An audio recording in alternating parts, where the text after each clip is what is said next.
What's happening, people? Welcome to Added Value Podcast, the biggest show on the net. I'm Jason, the self-titled superstar Jay. I'm J. Rome, the slumlord. It would be the landlord, but that name's already taken. But my tenants now. I'm Shah 3C. Yeah. Welcome to the upliftment corner, the positivity area, the spot where you come and you get the good vibes every time. I'm Jason again, and I'm here with a clear message. No excuse is good enough to not follow your goals and your dreams and aspirations. Let's get it. Welcome, guys. What's happening? All good. How's your week been? But it's been alright, you know. I, again, want to come in and let everybody know, say, there's times where you could be positive, you can be focused, you could be driven, and it's not all about procrastination or distractions or just whatever foolishness that are going on the roads.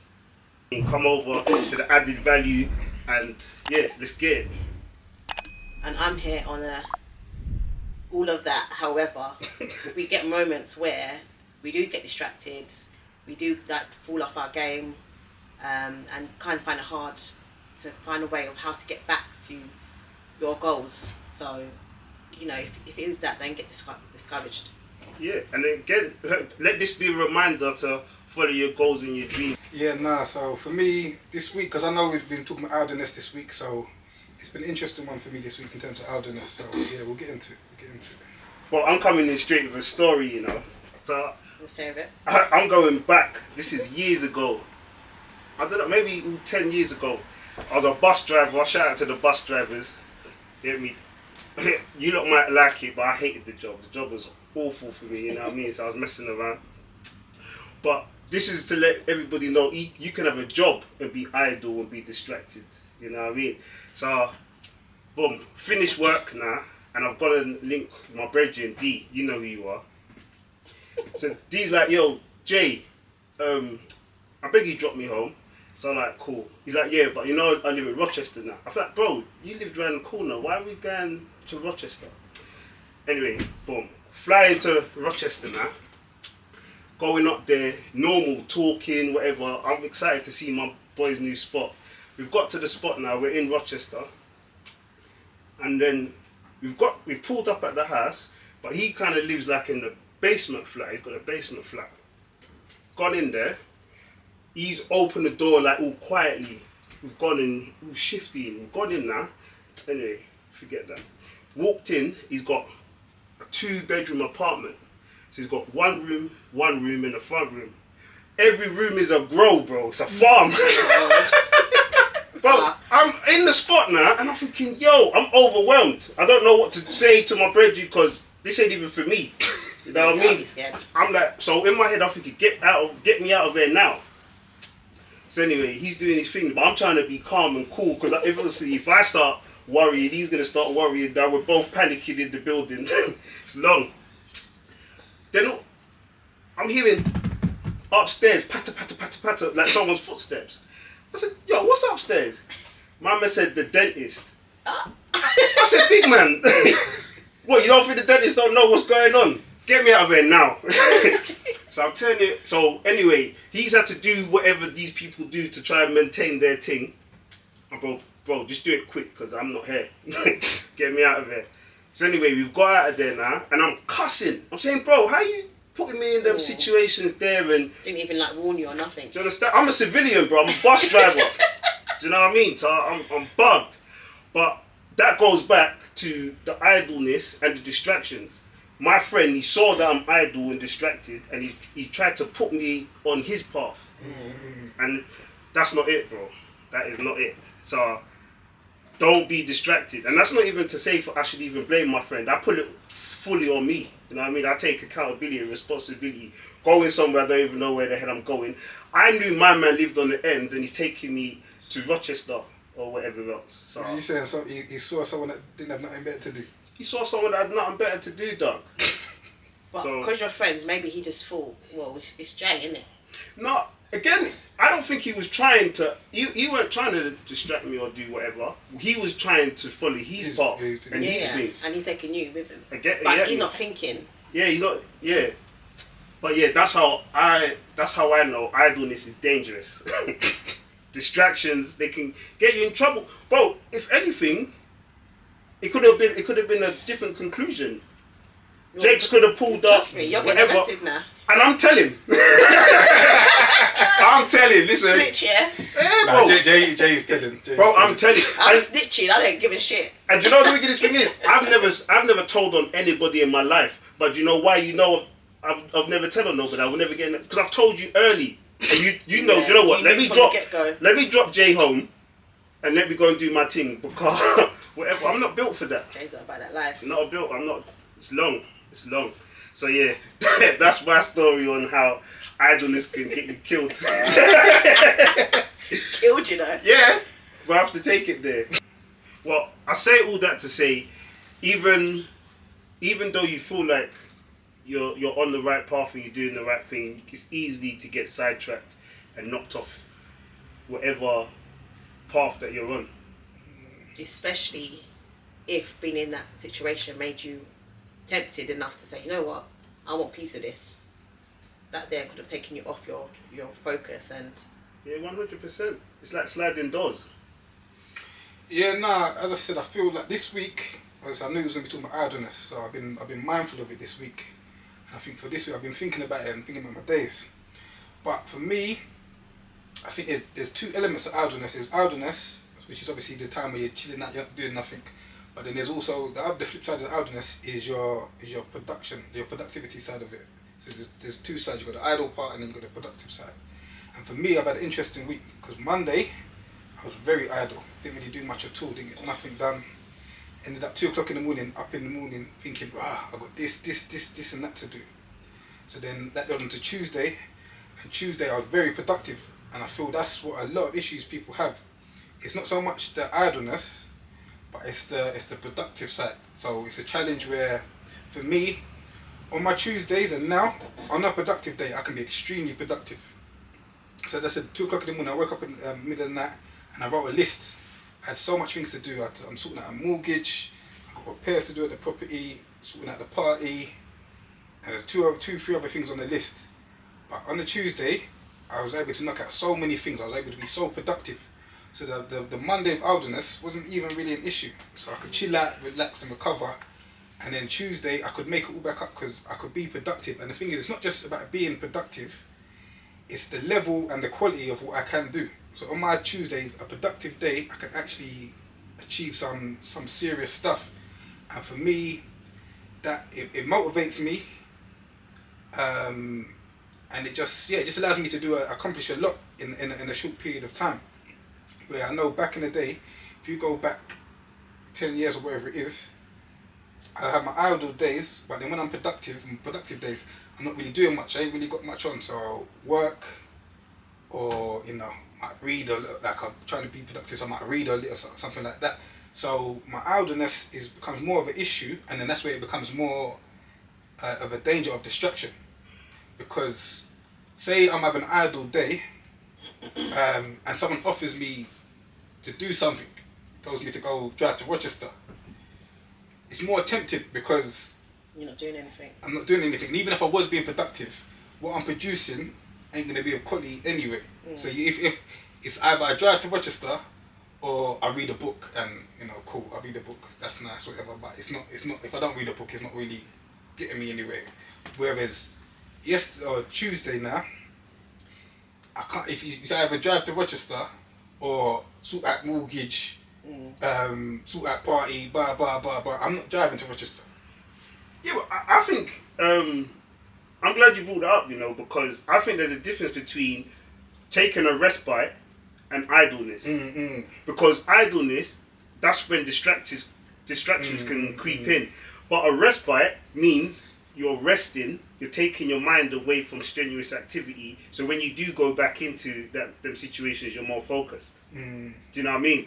Because I think at the time, I know I was idle because I was going to work and that was it. There was no next step. And it's not like to say my career was set up, because I knew I didn't want to be a bus driver forever. But at the same time, I feel like I was stuck in a loop. I was going to work, I was spending whatever I needed to spend, basically all of it, and then rinse and repeat. Do you understand? So that's what I would call idleness. I think your thing I think you was resting, and that's why. And when you're resting, I don't think distractions could be as dangerous because when you're resting, when the distraction does come in, you'll be like, "No, I'm resting." Do you understand? Your friend wouldn't tell you. Sorry, you would say to your friend, "No, do you know what? I can't even come Rochester. I'm tired." You know what I mean? Do you know? Yeah, now that's a good point. But I think the reason why I've put it into idleness is, I suppose, because of the amount of time I can do nothing. So I don't know if it's idleness. It's past resting because I can spend a week and not do nothing and not achieve and not accomplish anything. I don't know if that still comes under idleness. Bro, shout out to your 1 week, bro, because I've done a year. You get me? Big up your 1 week, yeah. Well, just to input, right now where I'm defo in idleness because it's like, obviously I work, I do what I'm doing, but I'm distracted all the time. I'm not going to the gym, I'm not juicing, I'm not doing all my health stuff, and I'm literally stuck. And I know I should be doing it, but I would rather just lay in my bed and just look on my phone or watch Netflix. And I'm not getting up. Like, I know I can get up for the gym and go for 5:30. Like, that's a myth now. I'm not even doing it no more. And I'm not going out any other time. Alright, so and I know I should go, but I can't get there. So that's a similar thing because you've done that. So if I think about 5:30 in the morning gym, I think about you. So cool, you're not doing it right now. I'm trying to think like I think it will come back, but it's just when. It's just how long is it going to take me to get back to what I know, and that's my fitness and health. Is that how it really is? Because I know in podcasts and things like that, people will tell you, and people will be there. Yeah, I'm a CEO every day. Again, I wake up 5 and that's what I do every not day. like. That's what I do not like about this motivational thing, because they act like there's no rest. Any form of rest, you're lazy, you're idle, you're weak, you're whatever. That's not what it is, because everybody needs rest, everybody needs sleep, everybody needs recouping, everybody needs that sort of setup. And talking about the gym, I feel like I've gone gym basically all of my adult life, but recently it's become more of a chore. Before I used to go there because I used to like it, I used to enjoy it. You know what I mean? But now I do it. It's part of it's part of my systems where a Saturday morning I'll get up and go to the gym. A Monday after work I'll go to the gym. But if I didn't set them systems up, I don't know when the gym would find me. You know what I mean? Sure. So when you are down 5:30 in the morning, are you operating off of motivation or are you operating off of a system?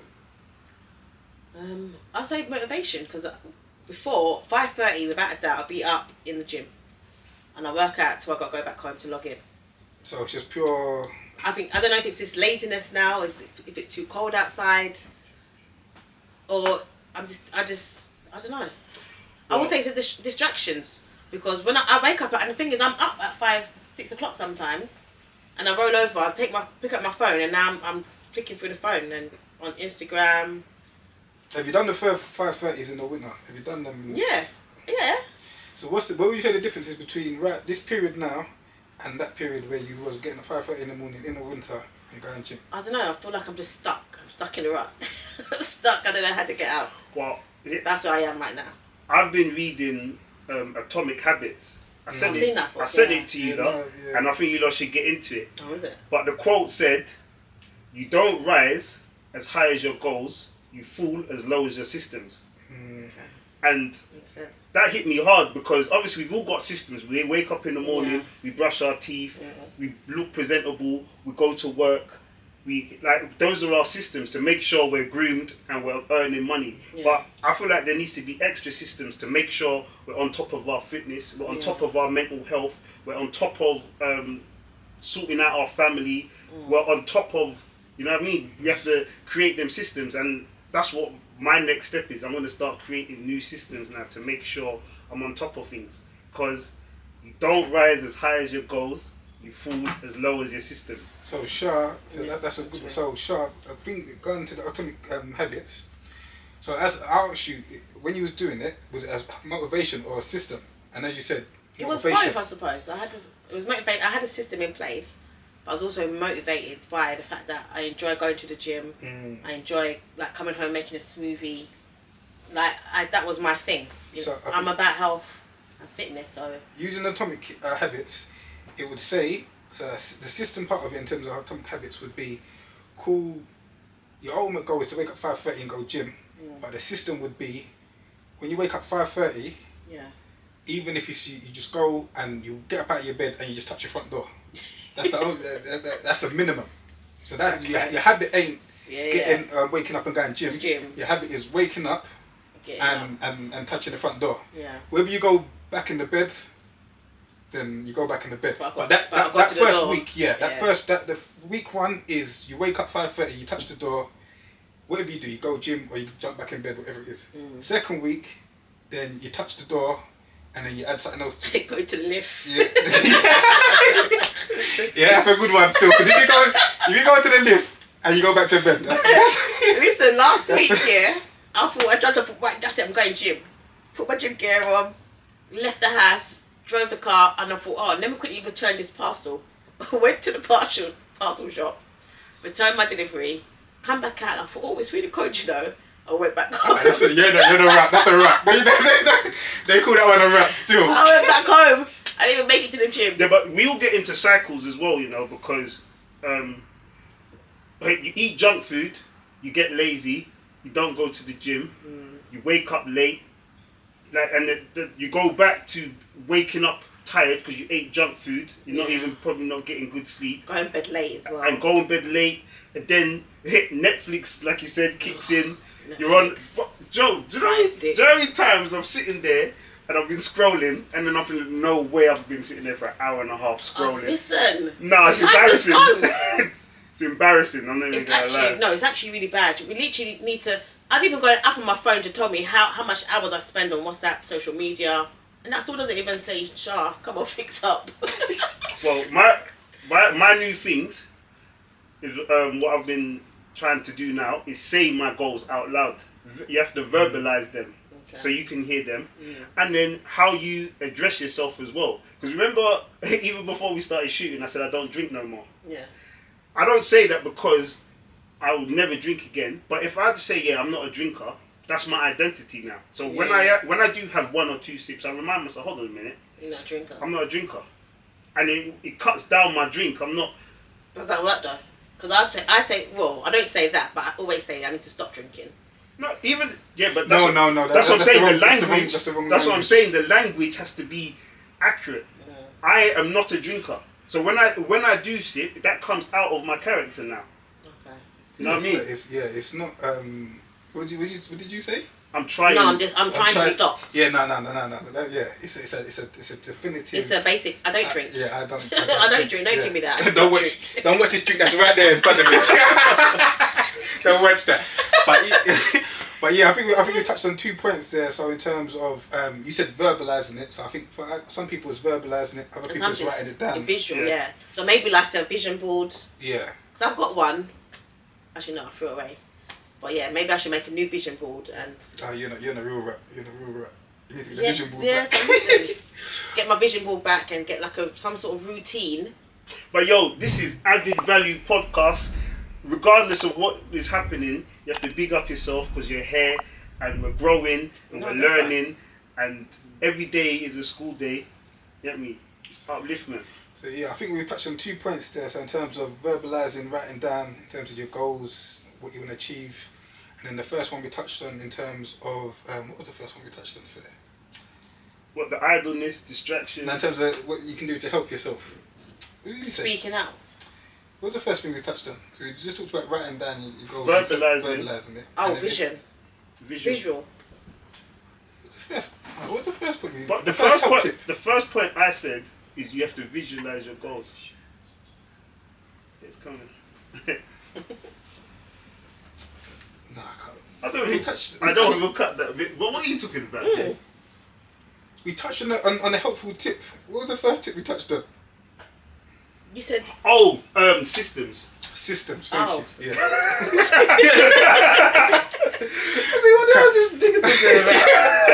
So yeah, I mean, we touched on two things in terms of getting back to where you want to be. So in terms of relying on systems rather than motivation.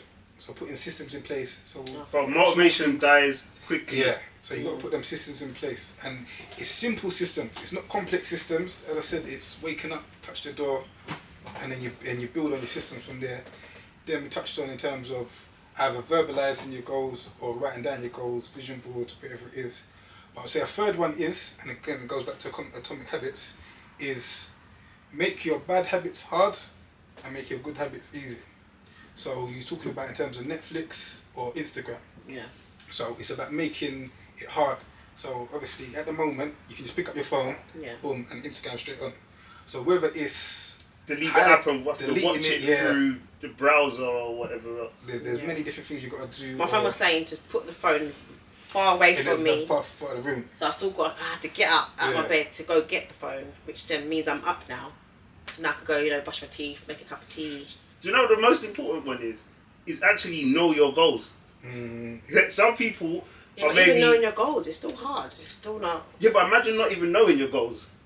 Well, What are you working towards? You're working towards something. You might be saving a little bit of money, but what is it going? Are you ultimately trying to save a house? Are you trying to buy a car? Is it home improvements? Is it a holiday?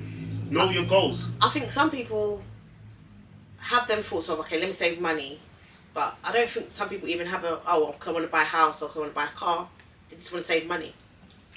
I think you can do that if you've got a system in place. Then you can do that. So if your system is, and I think the only system I know for that one is direct debit.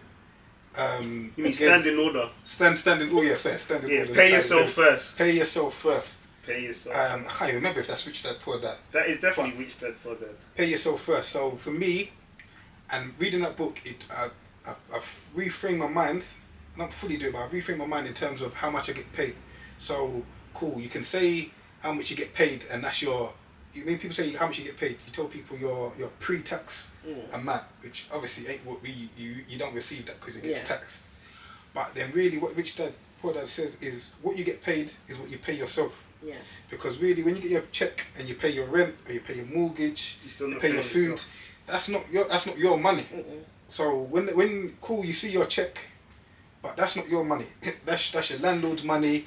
That's the lender's money. That's Asda's money. That's Tesco's money. What's left at the end of the month? That's your money. So if you get nothing at the end of the month, and nothing's left, you get paid. You're on no wages. Just to be clear, the only time when you are paying yourself is when you've set money aside that has no name already on it. That's not for your bills. It's not for your entertainment. It's not for your joys. It's not for subscriptions. Where you've put the money aside, and that is to go to your future self to be spent later on at a specific time and a specific direction. No, that's a big thing because I've seen a lot of people do that where I can't remember, I was speaking to someone one time, they said, yeah, no, I save money, but that money they would spend it on a holiday or a car, and I showed them you're not saving money because You've got to have the pot where you don't touch at all. Yeah, It doesn't get touched. That's money to be spent down the line. That's all. You postponed your spending. You've not saved. You just postponed your spending. Well, we've got ambitions caught now. You know what I mean? We'll bring the people in later on that. You know what I mean? Yeah, well, that's the flip side of saving. That's the saving with no plan of what to do with it. We've got plans. We're gonna get there. Yeah, me. We've got plans. I'm gonna get there, but no, Ambition Coop is a good one. We'll talk about that another time. But it's something that I would definitely recommend to do. We're doing it as a group. We call it investment opportunity. But yeah, we'll get into that deep dive. But what about the stigma of don't mix money and friends, money and family and all that? I think that's what's crippling us. But other cultures, they be mixing money all the time and there's no headache, you know. I think with our community, especially the black community, because we've got so much stigmas and so much our families say all these sayings. And bare stories about how people have been mashed over. Yeah, it kind of stops us. However, it's dependent on what you're doing. I think if you're going to go into business with certain people, I don't think you should, especially with friends. I just think this is one of those things. It's not a one size fits all, and I think these are one of these things. This is one area where it takes a sermon. And I think you're coming from a privileged position where you have people around you where that is possible. And I think there are people that will tell you that they've got no one around them Yeah. and where they can do that with. So you gotta have discernment in your own life and look at the people around And you. the people, yeah, literally. You've got to look at your circle. Because and if work you can't out look if at you your circle and say, right, like, I could do something with you, then what kind of circle do you have, really? Yeah. At a certain point. There must be someone in your circle that you can say... But if somebody asks me, should I go into business with my friend? I might say no. But so then why have I decided that I can mix money with you lot then? Because you've seen What you've gang seen you talking about? you've seen it in action, and I think that's where it's not even just discernment. It's about, because people can surprise, especially when it comes to money. People get surprised and caught off guard. But you've seen people in action, so you've seen it. You've seen people have held someone else's money or whatever it is. You've seen them in action, so it's not even a case of I trust that person because I just feel like they're a trustworthy person. You've seen their deeds, you've seen their actions, you've seen their works. And you know their motivations. Yeah, and some people you just kind of know, like, they're bad news. Don't even go there. Family or friend, doesn't matter. Sharon gave me back some money before still though. Listen, I don't ask no one for nothing, yeah? When it comes to money, listen. Well, I got a credit score. And I don't want no one chatting me, talking about Shine owes... Oh, what? No. Never. Like, and there's Experian, there's credit score, but I've got my own credit score, so I know for the people around me, I've got credit ratings for each of them. So, yeah, so I feel that's what I do. That's my discernment. What, Jay, am I in the green? Yeah, now I do the same thing as Experian. You're in good still. You're in good. You're scored like a 900, low 900s. That's a good score. That's a good rating. Listen, That's a good Alex score. is only getting to 900. mate. You've seen your credit score in action. You've seen it in action. There's a lot of people that ain't got that at all. What do you know I'm waiting for? I'm waiting for you to trust me so good that I give you the big money. Zip! Bazinga! No, joke aside though, is it's good to be trustworthy and it's good to be able to trust people around you. You know what I mean? And this is why I feel like I'm building added value, is because that's what I want. I want all of us to win. No, of course. You know, I don't want to have a big car and then I have to come and pick you up, or you to have your own big car. No, You know what I mean? Yeah, that's the argument you're But talking about. I don't want to go on holiday and everybody can't come. I don't want to go on a plane and I'm in the front of the plane and people are at the back. I don't mind that one. That one I don't mind. But some people can't get on the plane. It's normal. That's not what I want. I want us all to each one teach one. I want all of us to grow. I want all of us to learn. I want all of us to be happy and healthy and strong. You know what I mean? And it's about progress, and not perfection. Because if you're waiting for perfection, it's never gonna come. Let's start. Let's proceed. Let's progress. Let's fail forward. You know what I mean? Because it's not. It's this building thing. It's not easy. Definitely not. You're gonna fail. You're gonna embarrass yourself. You're gonna lose. There's so many things that are gonna happen. You know what I mean? Let's build. Added Value Podcast. Like and subscribe. Tell a friend to tell a friend. Share the thing. Yo, where you at? Nah, Sean, this is the best one.